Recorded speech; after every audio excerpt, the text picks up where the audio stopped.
We're back from holiday break with our favorite horror novels from 2024. We read over 50 books last year. Not all of them were published in 2024, so we've restricted this video to those that were. Welcome to Dread Alert, I'm Vince. Be sure to give this video a like and follow us for more horror content. There were a ton of excellent horror novels published last year. We're going to give you our top 5 favorite, plus a bonus, our favorite horror comic of 2024. Coming in at number 5 was We Used to Live Here by Marcus Kleewer. Now, I believe this was his first novel, and for a first outing, this was fantastic. It follows Charlie and Eve as they move into their new home, which they may or may not intend to flip. All of a sudden, as they're unpacking, a family shows up at the door claiming that they used to live in that house. As the day goes on, it's becoming harder and harder to get this family to leave.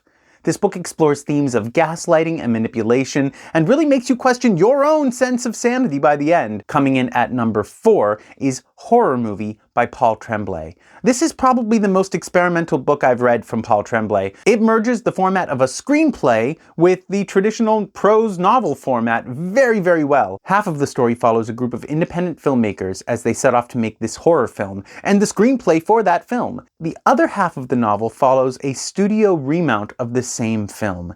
Now, this film is lost to time. It's like the King in Yellow of films, and I love stories about lost media, so I was initially really excited to read this. Once I finished it, I was even more excited for it to be published. I got an advanced copy through NetGalley, thank you so much, and I loved every page. I tend to love everything Paul Tremblay puts out, so it wasn't a surprise to me that I loved this book so much, but it has truly unique storytelling and unique structure. I can't say enough about how much I loved this book. Coming in at number 3, we have The Angel of Indian Lake. I'm even wearing my t-shirt today, by Stephen Graham Jones.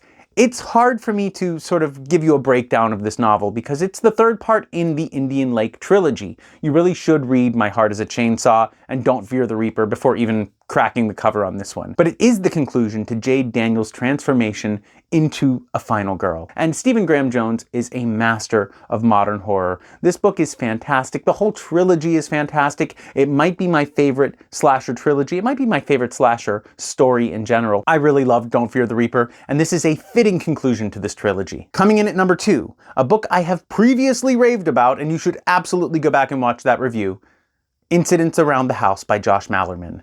This book scared the crap out of me. It follows 8-year-old Bella and explores her strained relationship with her parents and Other Mommy, who lives in her closet.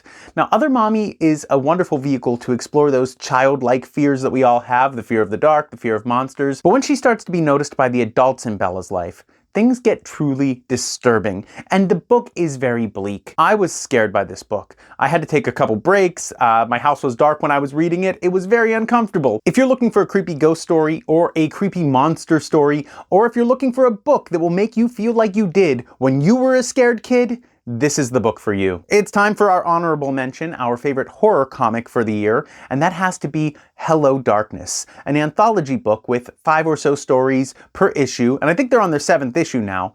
This is a bleak book. It is a scary book. The artwork is fantastic, and it will immediately put you in the mind of the old EC comics, just much more modernized. It has every heavy hitter in the horror comics industry working on it, and you are doing yourself a disservice if you like comics and aren't reading Hello Darkness. All right, time for our number 1 pick for favorite horror novel of the year. And again, Stephen Graham Jones is on the list. It is I Was a Teenage Slasher. I loved this book. We also reviewed this one as well. Check out the review for all of the details. But this book is interesting. It takes the slasher genre, it acknowledges every story point and beat and structurally what a slasher should be, but it turns it on its head. It puts you firmly in the mind of the slasher themselves. You get to feel all the rage and all the guilt that they feel as they're doing their slasher duties. Tolly Driver witnesses a slasher event and becomes a slasher himself. It's a story about trauma and about relationships, and with the help of Tolly's best friend, he does his best to minimize the damage he must do as a slasher. With a truly tragic ending and really compelling storytelling, this book deserves this number 1 slot on our favorite horror novels of 2024. In a few days, we're going to be releasing our top 10 horror films of the year, complete with best performances, movies that surprised us the most, and most importantly, our favorite indie horror films of the year. Sarah's going to join me on that video. Can't wait to share it with you all. It's going to be a good time. And as always, stay spooky, my friends.